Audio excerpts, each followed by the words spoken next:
New Hampshire, 1970s. A boy lies on the grass beneath a sky full of stars. In one hand, a puzzle from his math teacher father.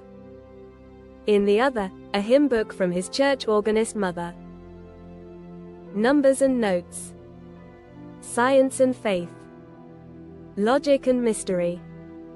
Two worlds, colliding quietly in a child's imagination. In every answer, he saw a question. And in every question, a story. Phillips Exeter Academy. Long hallways, snow outside, the smell of chalk and paper.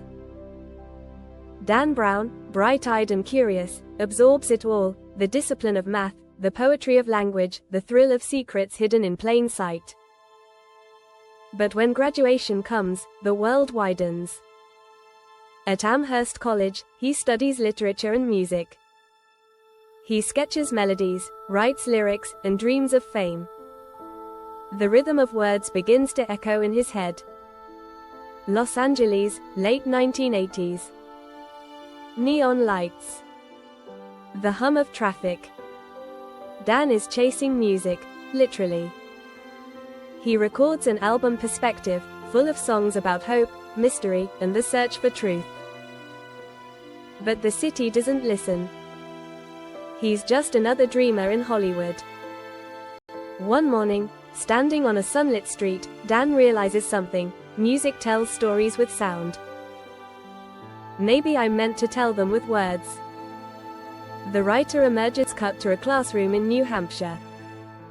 Dan is now a teacher.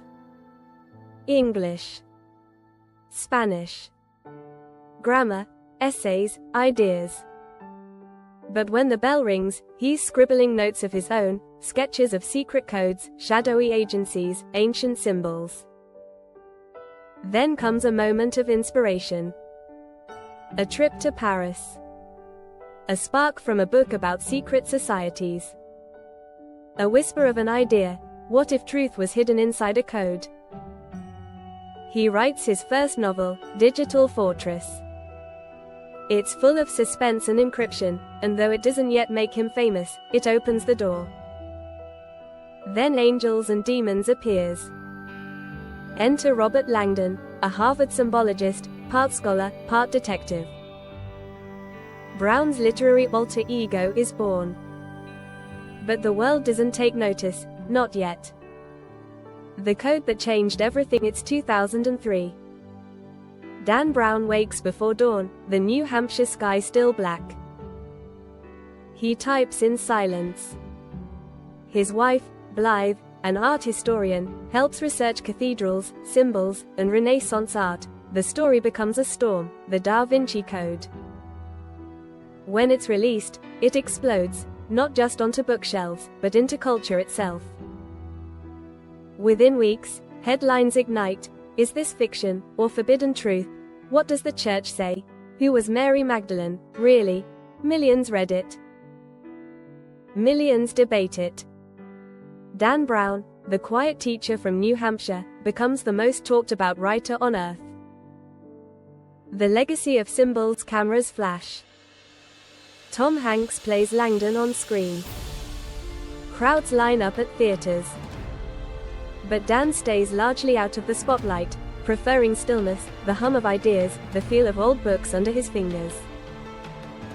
He writes on: The Lost Symbol, Washington, D.C. and Freemasonry, Inferno, Florence, Dante, and the End of Humanity, Origin, Barcelona, Science versus Religion, Creation itself. Each novel becomes a new labyrinth, a puzzle that asks not just what happens next, but what if it were true?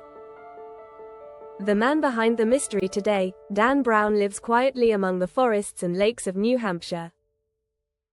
His fame is global, but his routine is simple: dawn writing sessions, classical music, long walks. He believes stories are like codes, they only work if you want to solve them.